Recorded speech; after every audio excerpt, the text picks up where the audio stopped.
I'd like to show you a game between Wesley So and Garry Kasparov, played in 2016. Now, you might be thinking that's a bit strange. Kasparov retired years before that. In fact, he retired in 2005. But this was a Blitz game. And now and again, Garry is tempted to play in Blitz or rapid tournaments and matches. And this was played at the St. Louis Chess Club in the States, where Garry has a very strong relationship. And in fact, the tournament was a 4-player Blitz tournament played between Hikaru Nakamura, Wesley So, Fabiano Caruana and Garry Kasparov. A very strong lineup. And this was one of the games. I'll tell you what happened in the tournament at the end. So Wesley with white, and Garry plays a modern defence with black. Well, in his younger years, he did always like the fianchetto and liked to play the King's Indian. And here he could have transposed to a King's Indian with knight f6, but instead he keeps it in the realms of the modern opening. This is quite a well-known line, and the idea, of course, is that Black is putting pressure on the pawn on d4 at a very, very early stage. Knight c6, more pressure, threatening to take on d4. And the old line here is bishop e3, and then the knight plonks itself on d4, and that's playable for Black. It's quite double-edged. But instead, Wesley goes for knight d2, which is the other way of keeping the d4 point covered. Of course, if Black were to take here, then actually White wins a piece. Bishop takes, and then Knight takes. The move I like here actually is Knight f6 to put more pressure on the centre. Knight on d2 I don't think is particularly well placed. Anyway, that's another story. But Kasparov keeps the game or steers the game into a King's Indian type position after e5. Wesley closes. And now h3 pushes the bishop back to d7. And here, it would be a King's Indian if the knight were on c3 and that knight were, on f6. That would be more traditional. But here, that looks a bit odd, and Black has the option sometimes to advance with f5. But Wesley seeks to do something about that knight on d2 immediately, and he plays pawn to c5. Now, this is an excellent move because it gives the knight a beautiful square on c4 to attack the pawn on d6. So straight away, White is using that space advantage in the middle and on the queen side. Here Black could play knight f6 and get castled, but in those kind of positions it feels as though White has already made the breakthrough on the queen side, and any Black initiative on the king side is really going to be in doubt when White already has lines opened on the queen side. Kasparov took the pawn. He rose to the challenge. Knight c4, attacking the pawn. And also, as we're going to see, that pawn can advance to d6.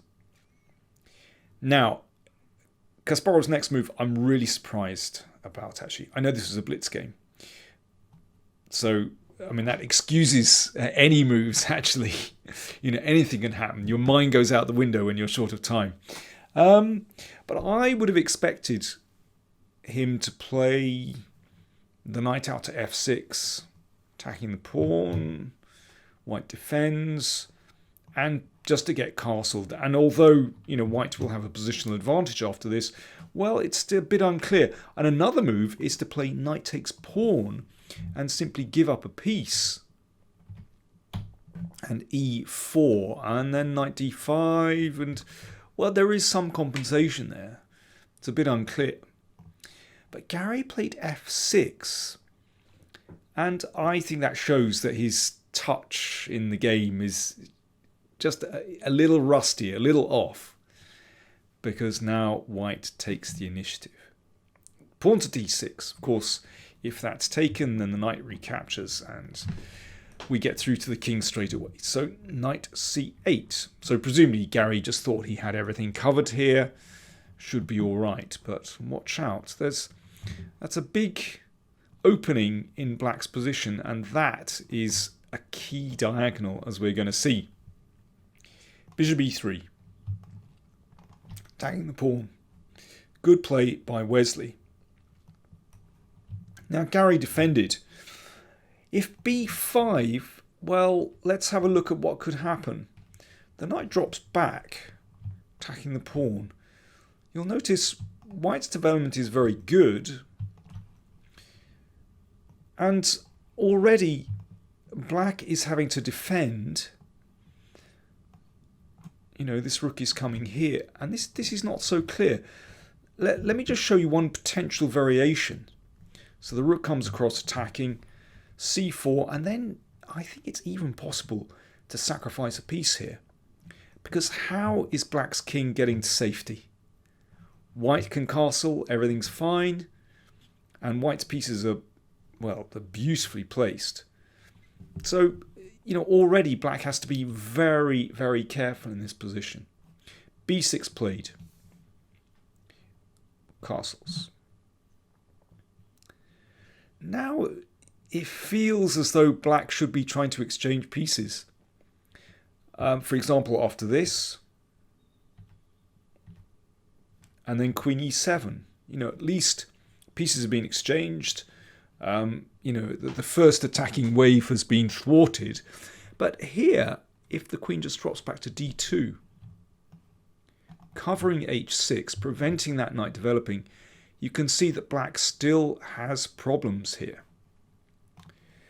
In any case, Kasparov played bishop c6, attacking here and putting more pressure on the pawn here. Looks logical. Pawn takes pawn, queen takes pawn, and now what would you play with white? The first attacking wave has been beaten back by Garry. So what did Wesley come up with here?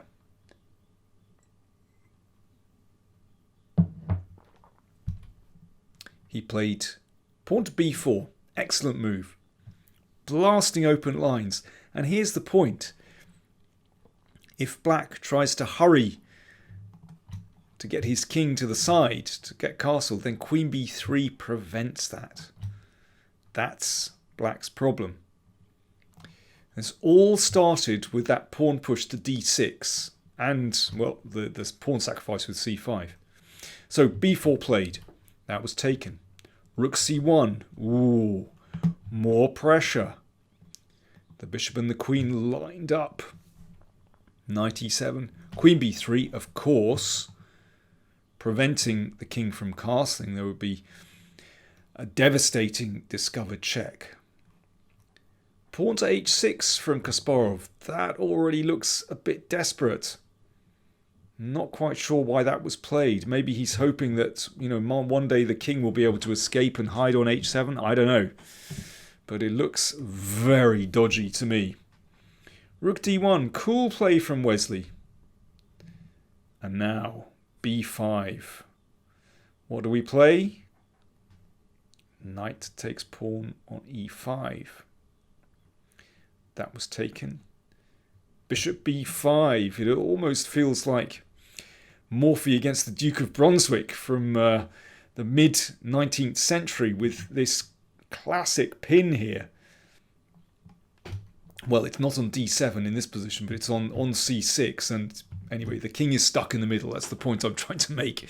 The king still cannot castle because of the queen. And this is now lost. Garry played rook b8, attacking the bishop. And now, well, I dare say that there are a few ways to win this position. Maybe you can take on c6 and check with the queen. I mean, I think there are lots of options. But I really like this next move from Wesley. Very coolly, He simply retreated the bishop to a4. There's no panic. There's no rush. Black's king is not escaping. Queen b7. Garry steps out of this pin. Wesley sacked the exchange. And queen e6 check. Very, very nasty indeed. And, well, there's still the option to take here. There's, if the king moves here, there's the option to play either rook d7 and bishop c5. It's absolutely hopeless. Knight e7 played.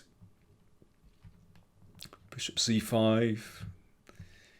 The pieces are closing in. And now a final move. Bishop takes knight. It really has gone in this position. If queen takes, well, you can choose how you want to win this one, but we could start by taking that. And if the king comes here, we can take that. And if the king comes there, well, white is a piece up. It's but more is coming. Check, and then queen c6. That's the end of that. But if we go back here, yeah, Garry actually resigned in that position. Fair enough. Absolutely convincing victory there. If we go back, it all started with c5 and this lovely breakthrough. c5 giving the knight room, and then d6 and opening up. I think it's that diagonal actually that's the really crucial point in this position. Yeah, brilliant from Wesley. I should say that in the tournament, Hikaru Nakamura actually won with 11 out of 18. Wesley was second with 10 out of 18. Garry Kasparov was third with 9.5 out of 18. And I think that is actually a remarkable result for someone that just dips in and out of the game nowadays. Fabiano came last. Blitz, not his forte, although he's got better at it recently. Thanks for watching.